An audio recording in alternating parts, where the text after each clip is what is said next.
Maria Chen never imagined she'd end up in a place like this. The rain was coming down so hard she could barely see through her windshield. Her sleek black car had decided to give up on her, right in the middle of a neighborhood she didn't recognize. No fancy shops, no corporate buildings, just rows of modest houses and small local businesses with hand-painted signs.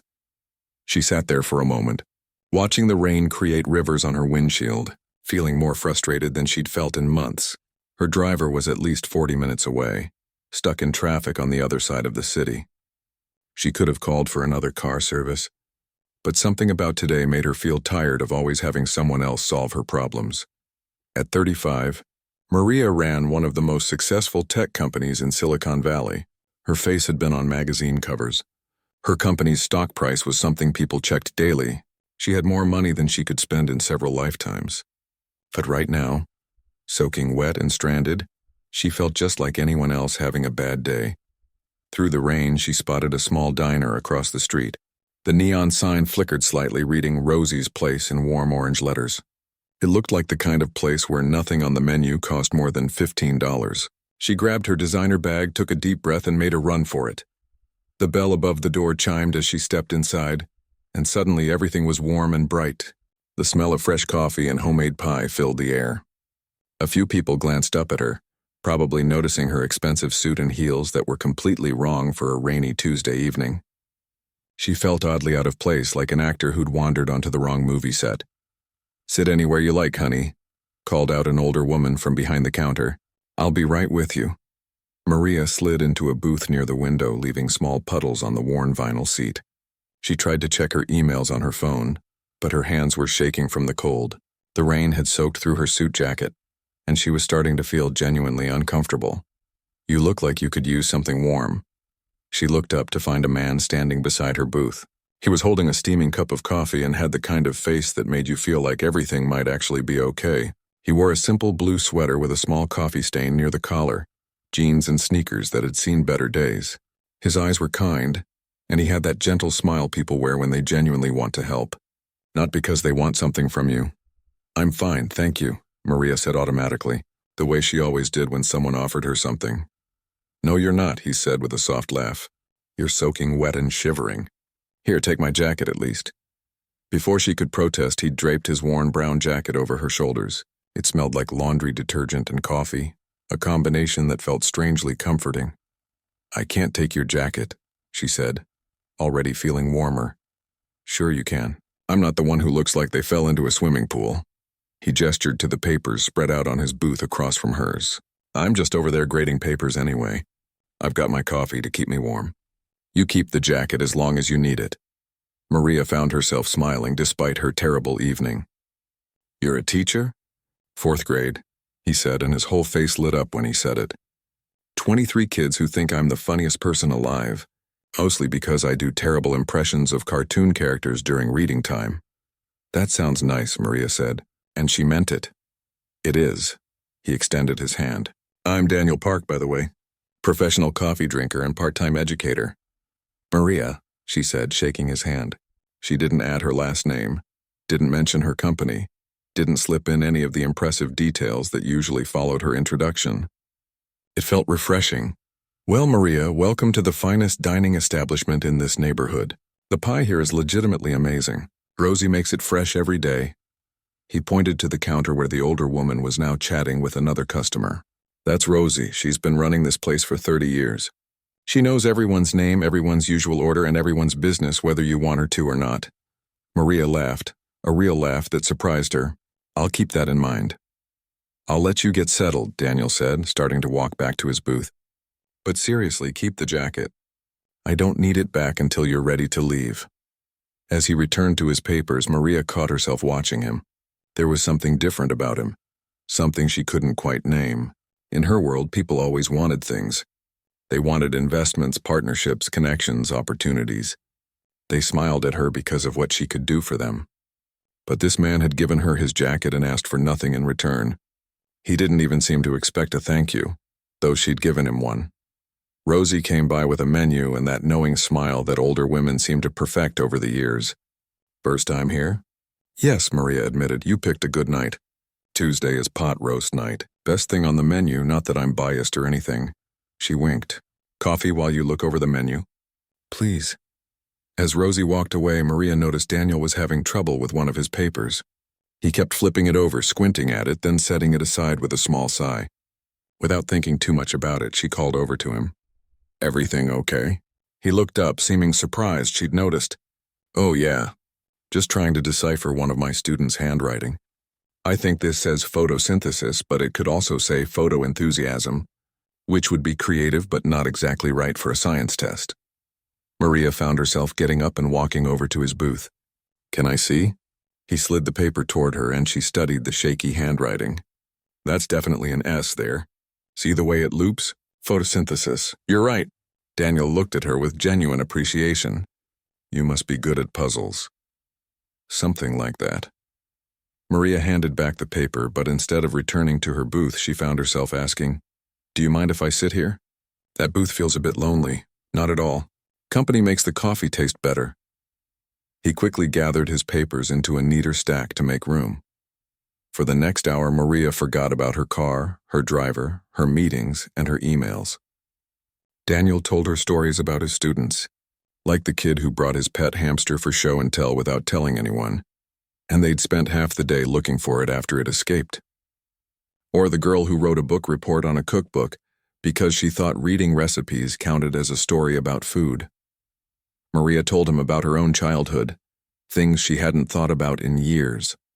How she'd wanted to be an astronaut once, how her grandmother used to make her soup when she was sick, how she'd had a favorite teacher in 5th grade who'd believed in her when she didn't believe in herself. They talked about movies they'd seen, books they'd read, and places they'd like to visit someday. Daniel had never traveled much beyond a few neighboring states, but he talked about wanting to see the Grand Canyon with such enthusiasm that Maria almost forgot she'd already been there twice. You know what's funny? Daniel said as he finished his 3rd cup of coffee. I've been coming to this diner for 5 years and I've never had a conversation this easy with someone I just met. Me neither, Maria admitted, and it was true. She'd attended hundreds of networking events, thousands of meetings, countless dinner parties, but she couldn't remember the last time talking to someone felt this natural. Outside, the rain had slowed to a drizzle. Maria's phone buzzed with a message from her driver saying he was 5 minutes away. She felt an odd sense of disappointment. I should probably go, she said reluctantly. My ride is almost here. Keep the jacket, Daniel said quickly. You can return it next time. Next time? He pulled out his phone, looking slightly nervous for the first time all evening. Would it be weird if I asked for your number? I'd like to buy you coffee sometime. Actually coffee this time, not just emergency rain shelter coffee. Maria found herself smiling as she put her number into his phone. I'd like that. As she stood to leave, Daniel said something that would stick with her for days.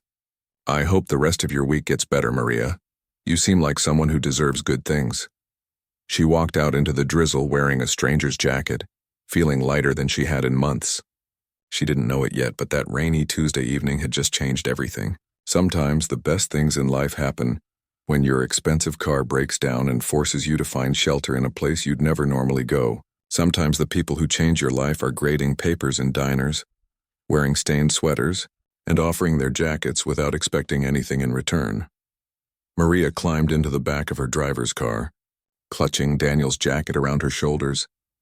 For the first time in years, she was excited about something that had nothing to do with business. Daniel texted her the next morning. Nothing fancy, just a simple good morning. Hope you stayed dry today, with a smiley face. Maria stared at her phone during a board meeting, something she never did, and felt her heart do a small flip. She texted back during lunch, and before she knew it, they were messaging throughout the day like teenagers. Their first official date was that Saturday. Daniel had suggested meeting at a local farmer's market, which was not at all what Maria was used to. Her previous relationships had involved reservations at exclusive restaurants where you needed to book months in advance. But she found herself genuinely excited as she put on jeans and a simple sweater, clothes that had been sitting untouched in her closet for months. The farmer's market was busy and loud and full of life. Daniel was waiting for her at the entrance, holding 2 cups of fresh squeezed orange juice. I got here early, he admitted with a sheepish grin. I was too excited to wait at home. They wandered through the stalls and Maria watched Daniel interact with the vendors. He knew most of them by name. The woman selling honey asked about his classroom. The man with the vegetable stand gave him extra tomatoes because Daniel had helped his grandson with a school project. Everyone seemed to genuinely like him, not because he was trying to impress them, but because he'd taken the time to know them as people. "You're really part of this community," Maria observed as they walked away with bags of fresh produce. "It's not that special," Daniel said, looking a bit embarrassed. "I just shop here every week. You get to know people when you show up regularly." But Maria thought it was special. In her world, people knew her name because they'd read it in Forbes or TechCrunch. Here, people knew Daniel because he'd asked about their families, remembered their stories, and treated them like they mattered. Over the next few weeks, Daniel took her places she'd never been despite living in the city for years. They visited a community garden where he had a small plot, where he grew vegetables with some of his students' families. They went to a local library for a free concert series where a jazz trio played on weekday evenings. They attended a neighborhood potluck where everyone brought dishes to share, and Maria found herself sitting on someone's back porch, eating homemade tamales and listening to stories about the old days. She still hadn't told him what she did for a living. When he'd asked, she'd said something vague about working in tech and quickly changed the subject. Daniel seemed content with that answer, which was another thing she loved about him. He didn't push, didn't pry, didn't seem to care about the details of her career. One evening, Daniel invited her to his apartment. Maria had been curious about where he lived, though she'd never asked. His building was in a modest neighborhood, the kind of place where kids rode bikes in the parking lot and neighbors called out greetings to each other. Nothing like her sterile, secure penthouse building where doormen nodded politely and everyone rushed past each other without speaking. "It's not much," Daniel said as he unlocked his door, "but it's home." His apartment was small, maybe a third of the size of her walk-in closet, but it was filled with warmth. Books were stacked everywhere. Student artwork covered the refrigerator. A comfortable-looking couch faced a modest TV. The kitchen was tiny but clean, and something that smelled amazing was simmering on the stove. "I hope you like pasta," Daniel said, leading her inside. "It's kind of my specialty. Well, my only specialty, really. I'm not much of a cook, but I've perfected this one recipe." As he finished cooking, Maria noticed a framed photo on a bookshelf. It showed a younger Daniel with an elderly couple. "Are those your parents?" she asked. "My grandparents," he said softly. "They raised me after my parents died in a car accident when I was 7. They didn't have much, but they gave me everything. They're the reason I became a teacher. My grandfather always said the best way to honor the people who helped you is to help others." "They sound wonderful." They were. They passed away a few years ago, within 6 months of each other. I think my grandmother couldn't bear to be without him. He stirred the pasta, his eyes distant for a moment. "Sometimes I wish I could introduce you to them. They would have liked you." Maria felt her throat tighten. In her world, people rarely talked about things like this. Emotions were kept professional. Conversations stayed surface level. Vulnerability was seen as weakness. But here was Daniel, sharing something deeply personal while making dinner in his modest kitchen, and it felt like the most natural thing in the world. They ate by candlelight because Daniel said it was romantic, not because he was trying to impress her with some expensive setup. The candles were simple, probably bought from a discount store. The plates didn't match. The wine was from a grocery store, not some exclusive vineyard. But as they sat across from each other at his small table, Maria realized she couldn't remember the last time she'd enjoyed a meal this much. "Tell me about your students," she said, watching his face light up the way it always did when he talked about teaching. Daniel launched into stories about his current class. There was Kevin, who struggled with reading but was amazing at math. There was Lily, who wrote poetry that made Daniel want to cry. There was Miguel, who was being raised by his grandmother and sometimes came to school hungry because money was tight. Daniel had started keeping granola bars in his desk for him, something he did quietly without making a big deal about it. "Do you ever wish you made more money?" Maria asked carefully. Daniel thought about it for a moment. "Sure, sometimes. It would be nice not to worry about my rent going up or to be able to afford a new car, but then I think about what I'd have to give up to make more money, and I don't know if it would be worth it. I love what I do. I get to shape young minds, you know? That kid who can't read now might become a doctor someday because a teacher took the time to help him. That's worth more than a big paycheck." Maria found herself thinking about her own job. She'd made millions for investors. Her company had created products that people used every day, but could she say she'd changed anyone's life the way Daniel changed his students' lives? She wasn't sure. After dinner, they sat on his couch and watched a movie, some old comedy that Daniel loved. Maria found herself less interested in the movie and more interested in watching Daniel laugh. He had this genuine, unguarded way of enjoying things. When something was funny, he really laughed. When a character did something stupid, he groaned at the screen. He lived in the moment in a way she'd forgotten how to do. Halfway through the movie, there was a knock on the door. Daniel paused the film and got up to answer it. An elderly woman stood in the hallway holding an empty container. "Mrs. Rodriguez," Daniel said warmly. Come in, come in." "I don't want to intrude," the woman said, noticing Maria on the couch. "I just wanted to return your container from last week's soup. It was delicious, mijo. You're such a good cook." "It was my grandmother's recipe," Daniel said, taking the container. "Hey, do you need anything from the store?" "I'm going tomorrow morning." "Oh no, I don't want to be a bother." "It's not a bother. I'm going anyway. Make me a list and I'll pick things up for you." Mrs. Rodriguez smiled, her eyes crinkling at the corners. "You're such a good boy, Daniel. Your grandparents raised you right." After she left, Daniel returned to the couch looking slightly embarrassed. "Sorry about that. Mrs. Rodriguez lives next door. She doesn't get around so well anymore, so I help her out sometimes." "Sometimes?" "Okay, most weeks. She doesn't have much family nearby and grocery shopping is hard for her. It's not a big deal." But it was a big deal to Maria. She thought about her own building where she'd lived for 3 years and didn't know any of her neighbors' names. She'd never thought to ask if any of them needed help. She'd never even considered it. As the weeks turned into a month, then 2 months, Maria found herself living 2 completely different lives. During the day, she was Maria Chen, CEO, making decisions that affected thousands of employees and millions of customers. She attended meetings in glass conference rooms, gave presentations to investors, and ate lunch at her desk while reviewing financial reports. But in the evenings and on weekends, she was just Maria. She met Daniel after work at the community center where he volunteered, helping kids with their homework. She joined him for his weekly visits to Mrs. Rodriguez, and soon the elderly woman was teaching her how to make traditional Mexican dishes. She attended a school play where Daniel's students performed a musical they'd written themselves, and she found herself crying during the finale because it was so genuinely heartfelt. One Saturday, Daniel took her to the community garden for their monthly workday. Maria showed up in expensive athletic wear that she'd barely ever worn, and Daniel smiled at her outfit but didn't comment. They spent the morning weeding, planting, and laughing with the families who shared the garden space. A young mother named Lisa was there with her 2 kids. She told Maria about how the garden helped her family afford fresh vegetables on a tight budget. "Daniel helped us get our plot started," she said, watching her children dig in the dirt. "He even donated some of his own space because we needed more room. He's always looking out for people." Maria glanced at Daniel, who was teaching a little boy how to plant seeds. He wasn't doing these things to be praised or recognized. He genuinely cared about his community, about making life better for the people around him.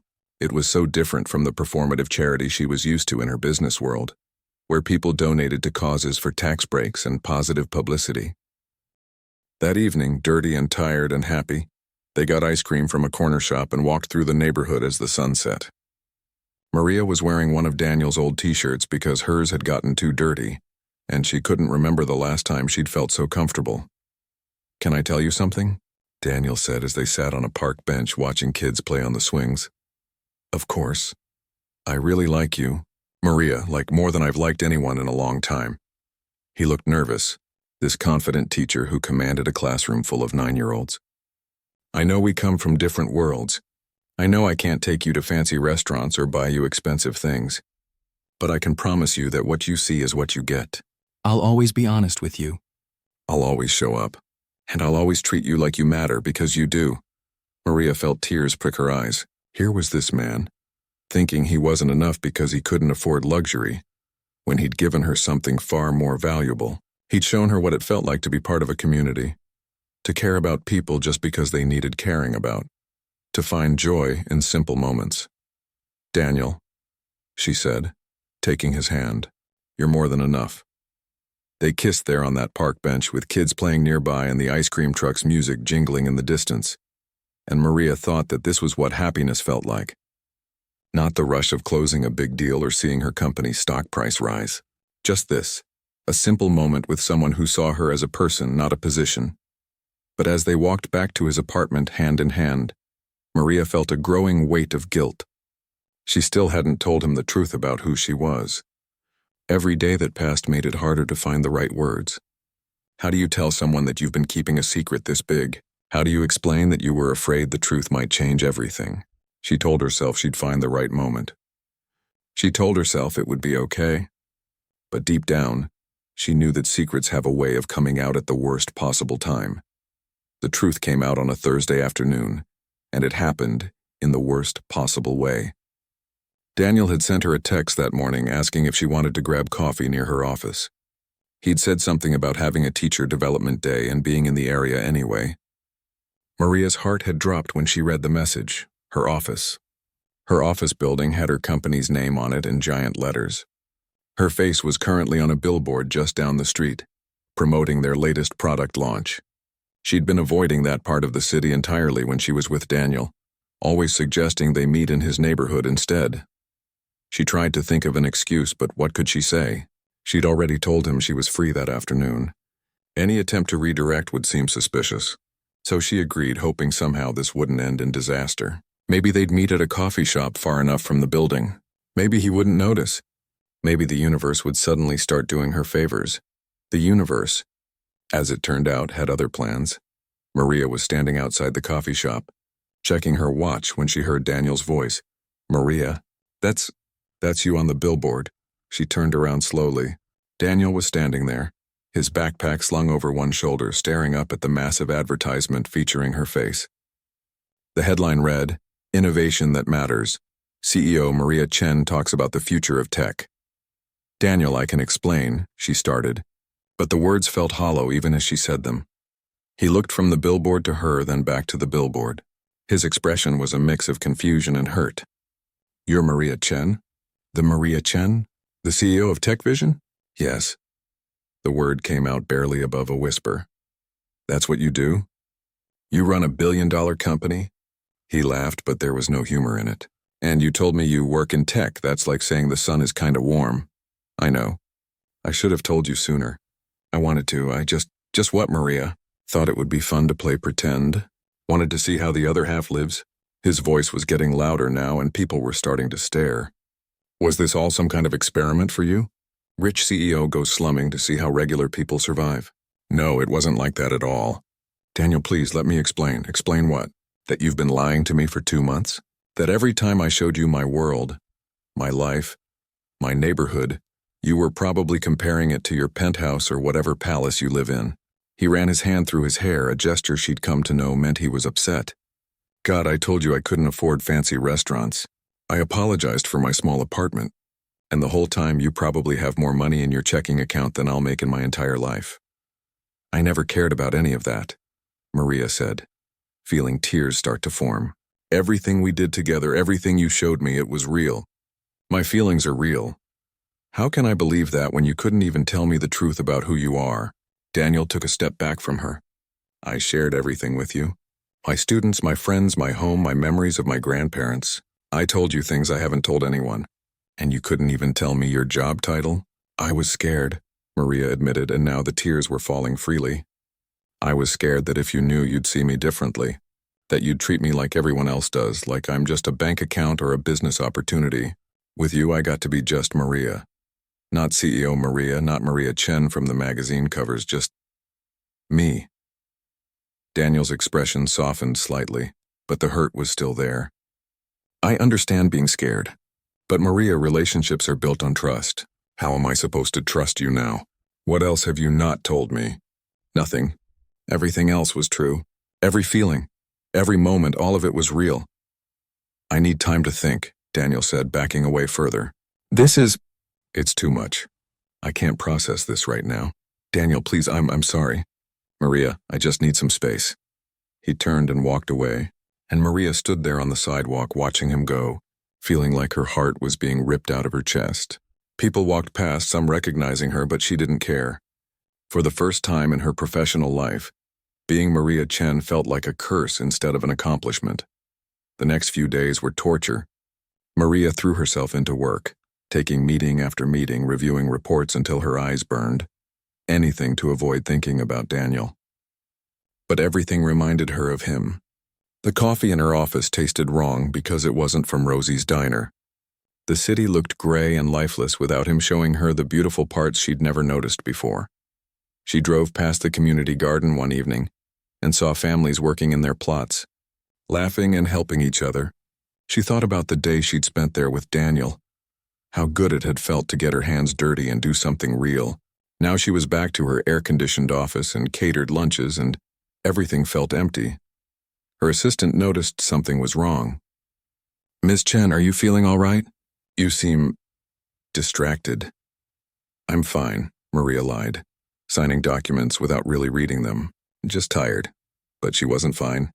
She was miserable.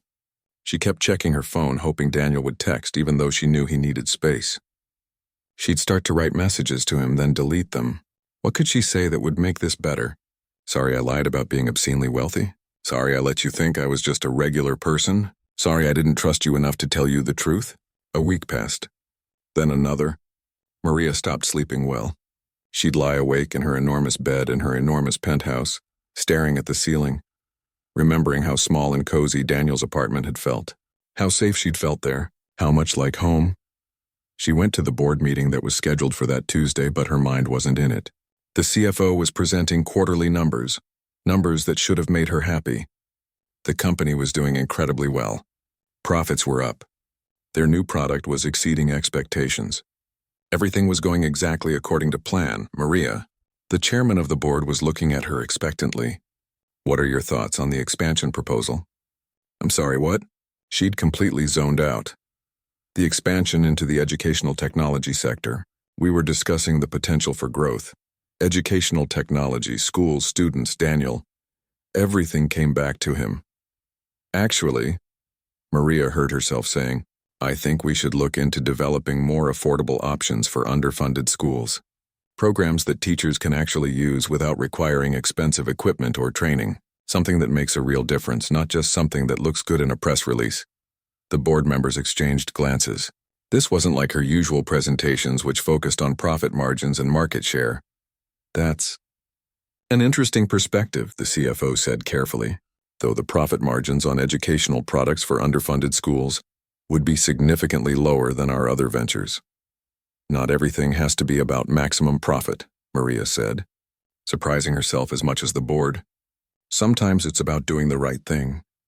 After the meeting, her VP of operations pulled her aside. "Maria, are you sure you're okay? That wasn't like you in there." "Maybe it should have been," Maria said quietly. That evening, Maria found herself driving to Daniel's neighborhood.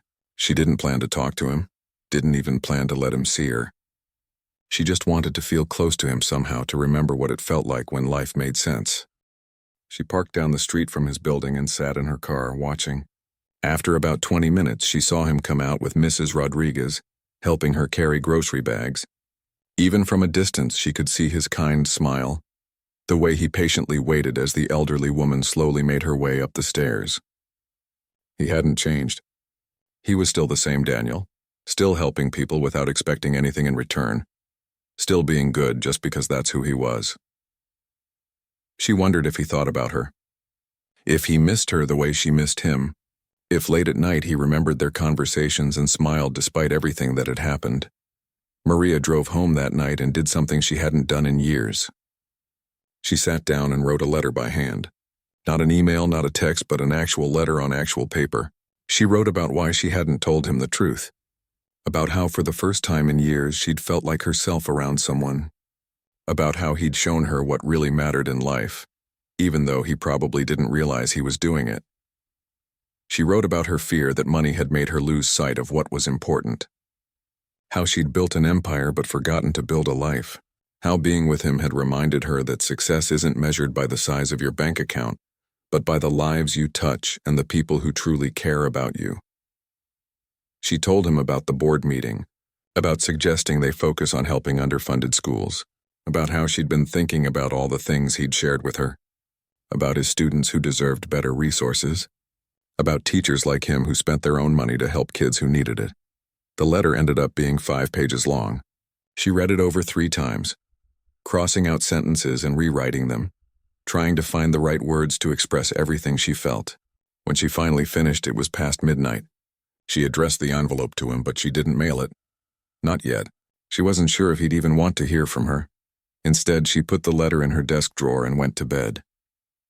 For the first time in weeks, she actually slept, though her dreams were filled with images of small apartments, community gardens, and a man with kind eyes and a worn jacket who'd shown her what love looked like without luxury. The next morning, Maria woke up with a sense of purpose she hadn't felt in a long time. She called her assistant and cleared her schedule for the afternoon. Then she drove to the community center where Daniel volunteered. She didn't go inside. She just sat in the parking lot trying to gather her courage. Through the windows, she could see kids working on homework, volunteers helping them. She thought she caught a glimpse of Daniel at one point, his patient expression as he explained something to a struggling student. Just as she was about to leave, her phone rang. It was an unknown number. Hello? Maria? It was Daniel's voice, and her heart stopped. I saw your car in the parking lot. You're not very subtle in a luxury sedan. Daniel, can you come inside?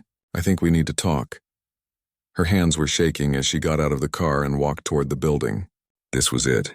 Either he'd found a way to forgive her, or this would be where they said goodbye forever. Either way, she owed him the truth about everything. No more secrets, no more hiding behind the fear of being seen for who she really was. As she walked through the doors of the community center, she thought about something her grandmother had once told her. The truth might hurt for a moment, but lies hurt forever. She'd learned that lesson the hard way. Now she could only hope it wasn't too late to make things right. Daniel was waiting for her in a small room at the back of the community center. It looked like an office, but smaller, with a desk covered in papers and motivational posters on the walls. He gestured to a chair and they sat across from each other like strangers. The distance between them felt like miles. I've been doing a lot of thinking, Daniel said, not quite meeting her eyes. At first I was just angry. I felt like you'd made a fool of me, like our whole relationship was based on a lie. Daniel, he held up his hand gently. Please let me finish. I need to say this. He took a deep breath. But then I started remembering everything. Really remembering it. The way you laughed at my terrible jokes. How you helped Mrs. Rodriguez learn to make her grandson's favorite dish even though you'd never cooked much before. The way you sat on the floor with the kids here, helping with their math homework, getting completely absorbed in explaining fractions. Maria felt tears building but stayed quiet, letting him speak. And I realized something, Daniel continued, finally looking at her. The Maria I got to know was real. Maybe you didn't tell me about your job, but you showed me who you are as a person. The question is, why did you feel like you had to hide it? Because everyone treats me differently when they know, Maria said, her voice breaking. People see dollar signs. They see opportunities. They see what I can do for them. With you, I was just Maria, just a person. And I was so scared that if you knew the truth, I'd lose that. I'd lose you seeing me as me. But I'm not everyone, Daniel said softly. You should have trusted me enough to know that. I know. You're right. I was wrong, and I'm so sorry. Daniel leaned back in his chair, studying her face. I talked to my friend Rachel about this. She's a therapist, and I needed some perspective. She asked me if your money changed how I felt about you. And the honest answer is, it scared me. Scared you? Yeah. He rubbed his face tiredly. Maria, you live in a completely different world than I do. You probably spend more on a single business dinner than I make in a month. How are we supposed to make that work? What happens when you realize that dating me means giving up things you're used to? What happens when you're tired of my small apartment and home-cooked meals? I don't want to give you up, Maria said firmly. The things you think I'd be giving up, they don't matter to me anymore. Or maybe they never really did and I just didn't know it until I met you, Daniel. These past 2 months with you have been the happiest I've been in years, maybe ever. But it wasn't real life, Daniel argued. It was us playing in my world. What about your world? What about board meetings and business trips and galas and all the things that come with being who you are? Then come into my world with me, Maria said. Let me show you what it's really like. No more secrets, no more hiding. Let me prove to you that who I am with you is who I really am, regardless of what tax bracket I'm in. Daniel was quiet for a long moment. I need to be honest with you about something. I can't change who I am. I can't suddenly start being comfortable with expensive things or fancy restaurants. I'm always going to be a teacher who shops at thrift stores and fixes his own car and volunteers on weekends. I can't be some arm candy CEO boyfriend who looks good at your corporate events. I don't want you to change, Maria insisted. I don't want arm candy. I want you. The real you. The one who brings extra granola bars for hungry students and helps elderly neighbors with groceries and lights candles because he thinks it's romantic. Not because he's trying to be impressive. This is going to be hard, Daniel warned. People are going to judge us. They're going to say I'm with you for your money or you're slumming it with me for some kind of thrill. Let them talk. I don't care. Maria reached across the desk, and after a moment Daniel took her hand. I'm willing to try if you are. No more secrets. Complete honesty. We figure this out together. Daniel squeezed her hand. Okay, but we do this on equal terms. I'm not some project you're taking on, and you're not some prize I won. We're partners or we're nothing. Partners, Maria agreed, feeling hope bloom in her chest for the first time in weeks. Over the next few weeks, they rebuilt their relationship on a foundation of honesty. Maria invited Daniel to her world, and he came, even though it made him uncomfortable.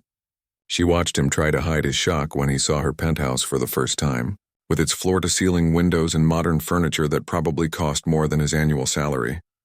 This is where you live, he said, walking slowly through the space. It's like something from a magazine. It's never felt like home, Maria admitted. It's just a place I sleep between meetings.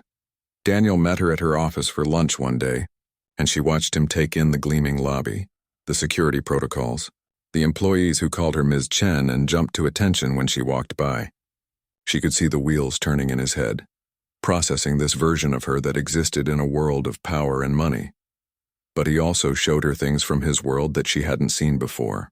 He took her to his classroom after hours, showing her the bulletin boards covered in student work, the reading corner with mismatched cushions, the shelf of supplies he'd paid for himself because the school budget didn't cover extras.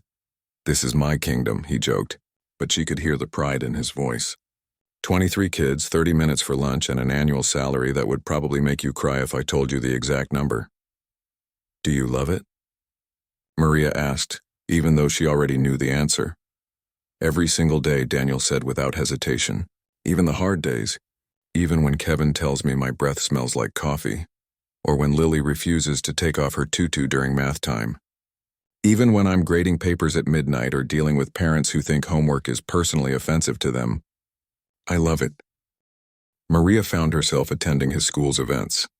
She sat in a tiny chair meant for a fourth grader at back-to-school night, listening to Daniel explain his teaching philosophy to parents who had no idea they were sitting next to a CEO worth hundreds of millions. She volunteered to chaperone a field trip to the Science Museum, spending the day making sure 9-year-olds didn't lick the exhibits or wander off to the gift shop. You're good with them, Daniel observed as they counted heads for the 10th time. The kids like you.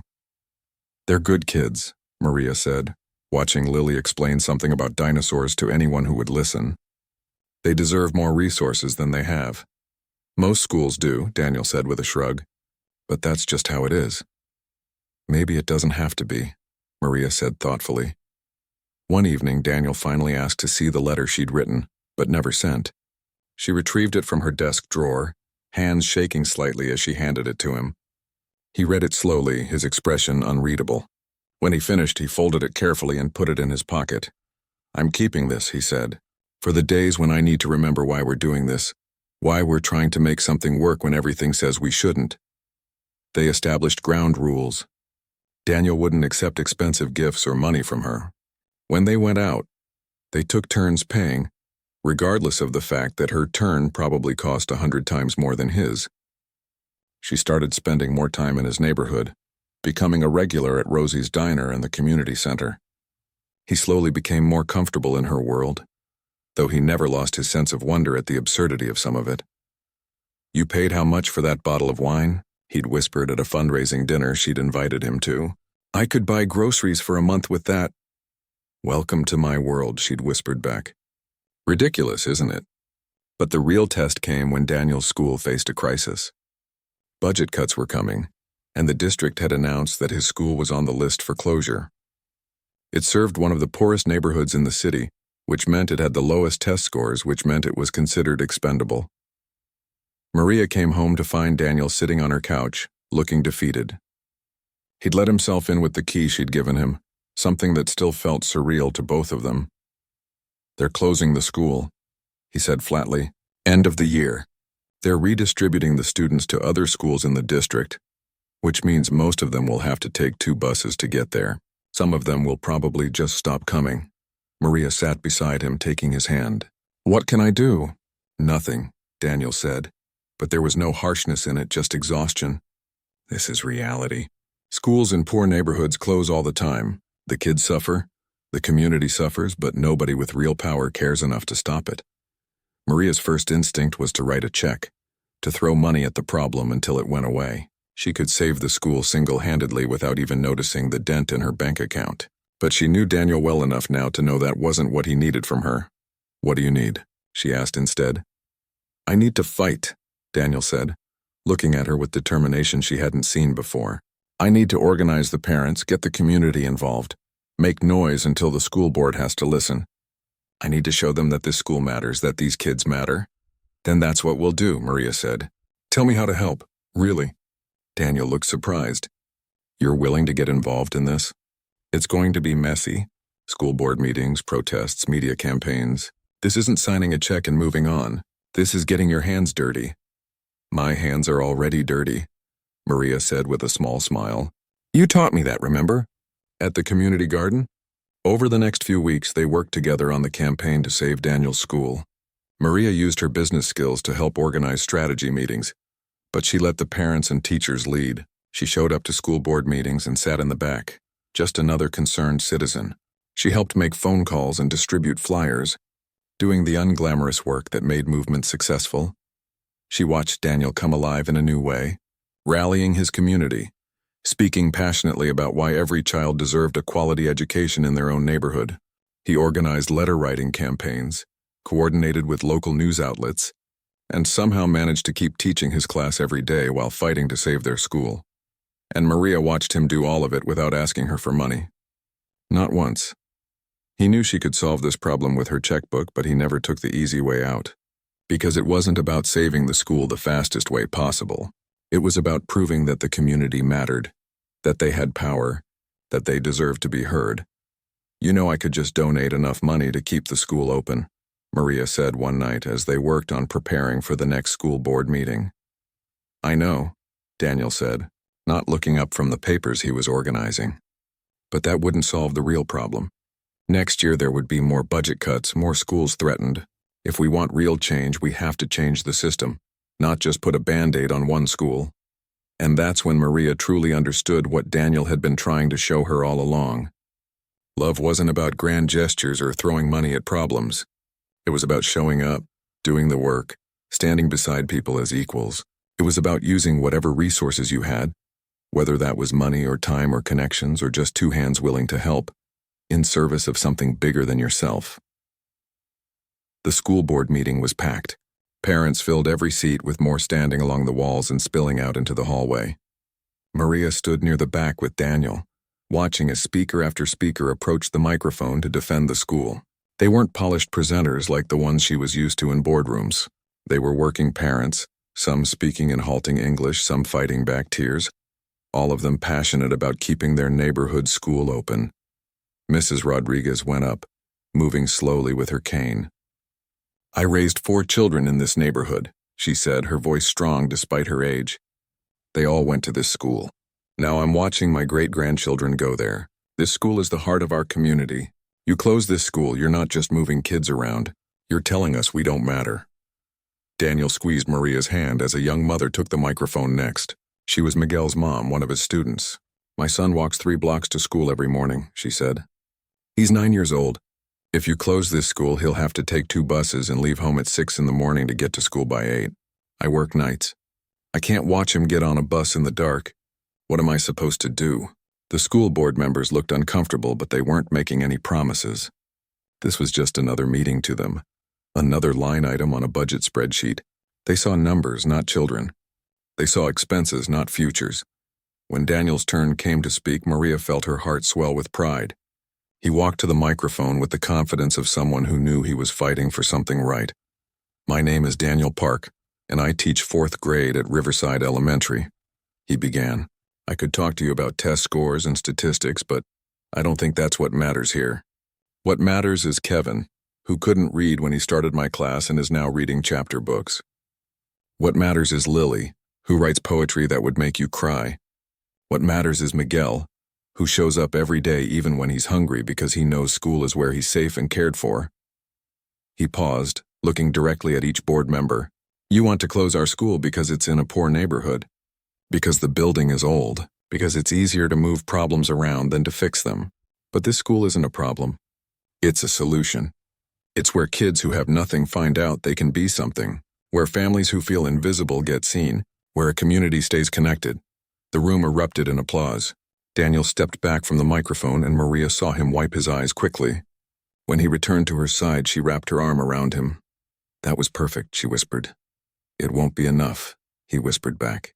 It never is, but Daniel was wrong. Over the next 2 weeks, something shifted. The local news picked up the story, showing footage of the packed school board meeting and interviewing students about what the school meant to them. Social media campaigns spread, with hashtags and videos of kids reading letters they'd written to the school board. Other neighborhoods facing similar threats joined the cause, creating a citywide movement. Maria worked behind the scenes, using her connections to ensure the story got coverage, but she made sure the faces of the movement were the parents, the teachers, the students. This wasn't about her being a savior. This was about a community fighting for itself. The school board announced they'd be revisiting their decision at the next meeting. Daniel tried not to get his hopes up, but Maria could see the glimmer of possibility in his eyes. On the night of that meeting, Maria sat beside Daniel in the front row. This time she wasn't hiding in the back. She was there as his partner, supporting him openly. The room was even more crowded than before, with news cameras lining the walls. The school board chair cleared his throat.